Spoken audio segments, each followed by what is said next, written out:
Haleluya. Salam jumpa. Salam jumpa bagi kita semua kembali.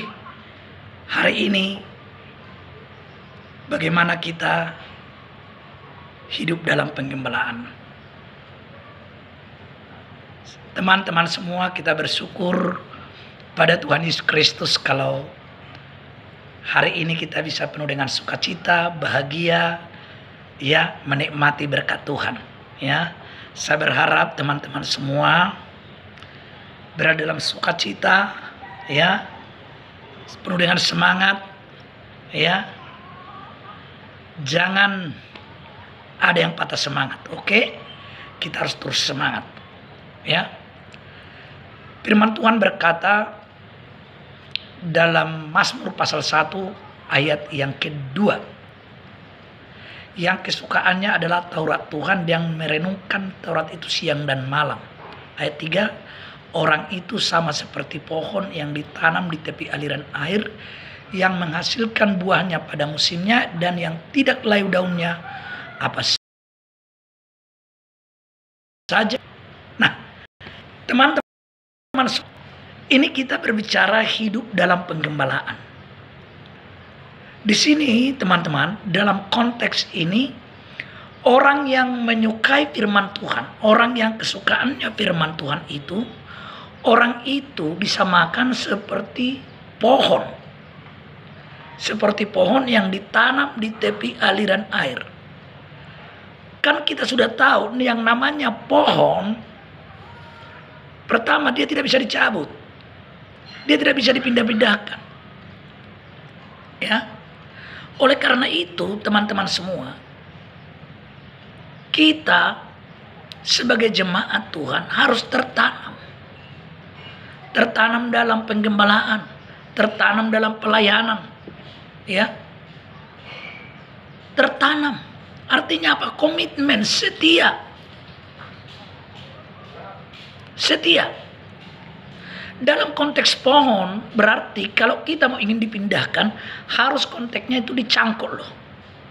Itu konteksnya, dicangkuk dari carangnya itu. Lalu setelah itu, nah, gembala itu akan memindahkan yang dicangkuk tadi ke tempat di mana menurut gembala yang cocok ditempatkan. Itu yang namanya hidup dalam penggembalaan. Itulah kita jemaat. Jadi kita sebagai jemaat Tuhan, ya, tidak boleh jauh daripada penggembalaan. Jangan pernah tinggalkan penggembalaan, ya. Yang merusak penggembalaan itu, saudaraku, itu iblis, ya. Yohanes pasal 10 ayat 10 berkata, pencuri datang hanya ingin mencuri, membunuh dan membinasakan. Memang setan ini ingin merusak hubungan kita, supaya kita mulai melalaikan ibadah, melalaikan doa, melalaikan. Karena apa? Karena kita sudah mulai jauh dari gembala. Jadi khotbah-khotbah gembala, motivasi-motivasi dari gembala itu kan mulai hilang, ya kan? Karena motivasi gembala, firman Tuhan disampaikan gembala dan lagi jauh dari saudara, karena saudara jauh dari gembala. Makanya jemaat yang dikasih oleh Tuhan tidak boleh jauh dari gembala, ya. Kita ini kan satu kawanan domba, oke? Kita ini adalah kawanan domba. Kawanan domba itu tidak boleh jauh dari gembala dong, ya. Dan tidak boleh liar, tidak boleh pergi tanpa sepengetahuan gembala. Ini makanya teman-teman semua, penggembalaan itu sebenarnya adalah mengawasi kita, bagaikan memagari kita. Supaya kita jadi bukan menjadi orang yang bebas. Jadi kita ini kalau ingin mengikut Tuhan, mau ingin ditolong Tuhan, tetapi suka-suka kita. Ya. Bukan demikian, bukan keinginan kita yang mau kita ikuti. Ya. Dalam Roma pasal 8 berkata, ya, keinginan daging itu adalah maut. Sedangkan keinginan roh adalah hidup yang kekal. Nah, sekarang yang mau kita ikuti apa? Kemarin saya sudah pernah bilang, kita dititipkan Tuhan di dunia ini untuk dicobai loh. Ya. Kita dititipkan Tuhan di dunia untuk dicobai. Perlu tahu nih. Ya, saya ingatkan kembali. Kita ini untuk dicobai. Kan saya bilang kemarin itu hanya dua hal yang mencobai kita. Yang pertama adalah keinginan kita sendiri, keinginan kita. Yang kedua siapa? Iblis, godaan iblis. Jadi bukan semua karena kita menuruti keinginan kita lalu godaan iblis, bukan. Keinginan kita yang kita ikuti, kita ingin menyenangkan daging kita ingin menyenangkan kemauan kita. Kita tidak ingin menyenangkan hati Tuhan lagi, kita hanya ingin menyenangkan daging kita, keinginan kita. Ini namanya keinginan daging. Padahal keinginan daging itu adalah menuju maut. Makanya kita ini kalau tergembala itu tidak bebas, kita itu dikekang. Dikekang melalui apa? Melalui firman Tuhan. Firman Tuhan. Nah tugas itu dan makanya diangkat gembala untuk menjaga.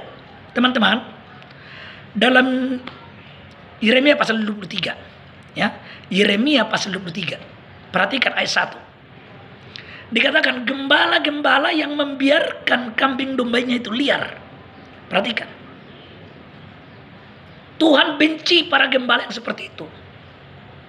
Jadi kalau gembala itu membiarkan dombanya liar, pergi sesuka hati domba itu, ini bukan gembala baik, ini namanya gembala jahat. Ini teman-teman, makanya jadi berbeda. Makanya gembala itu harus mengekang, mengawasi. Makanya teman-temanku, ya, tolong jangan salah paham, ya. Saya pun sebagai gembala, jangan salah paham, ya.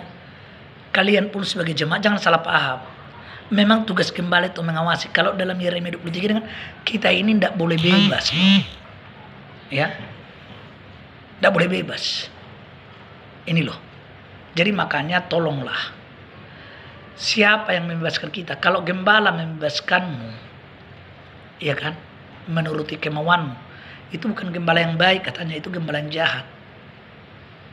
Gembala tersebut menjadi musuh Tuhan, ya.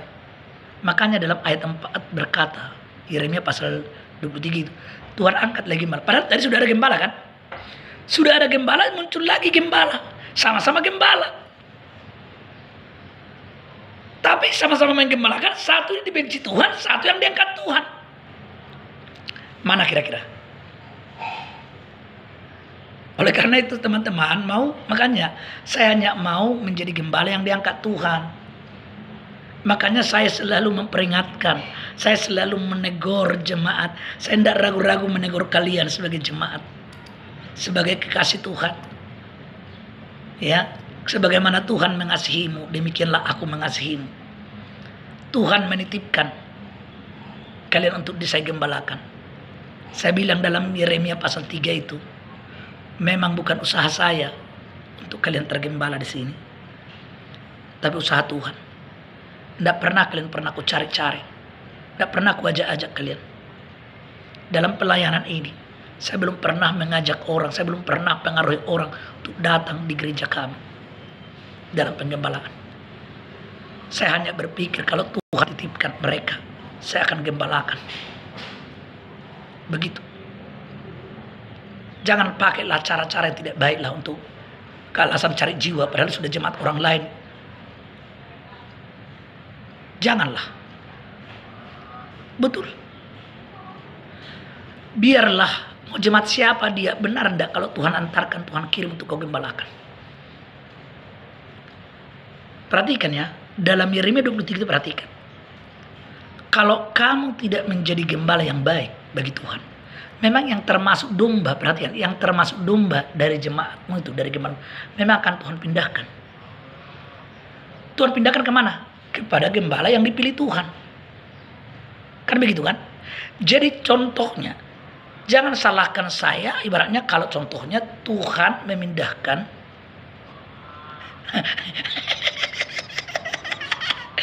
saya udah lanjut. Teman-teman semua, ya, ini berbicara penggembalaan, ya. Apakah kau masih gembala yang diangkat Tuhan atau tidak? Maaf, ini jadi sepertinya kepada gembala-gembala ya.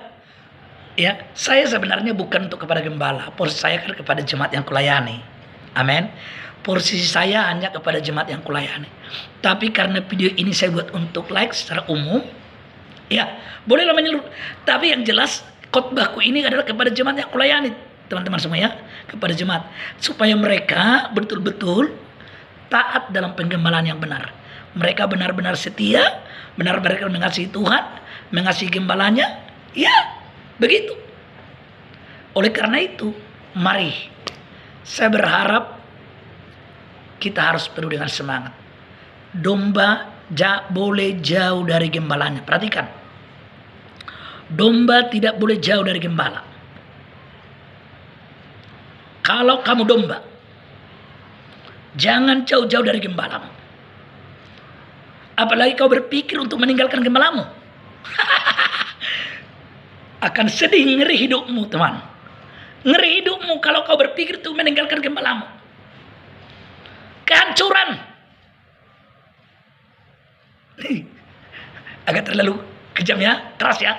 Kehancuran, teman. Kehancuran. Kalau kau berpikir ingin menjauhkan diri dari gembalamu. Ingin kau pikir kau mengasingkan diri supaya kau bebas menyenangkan hatimu. Kau ingin melakukan segala sesuatu yang kau suka.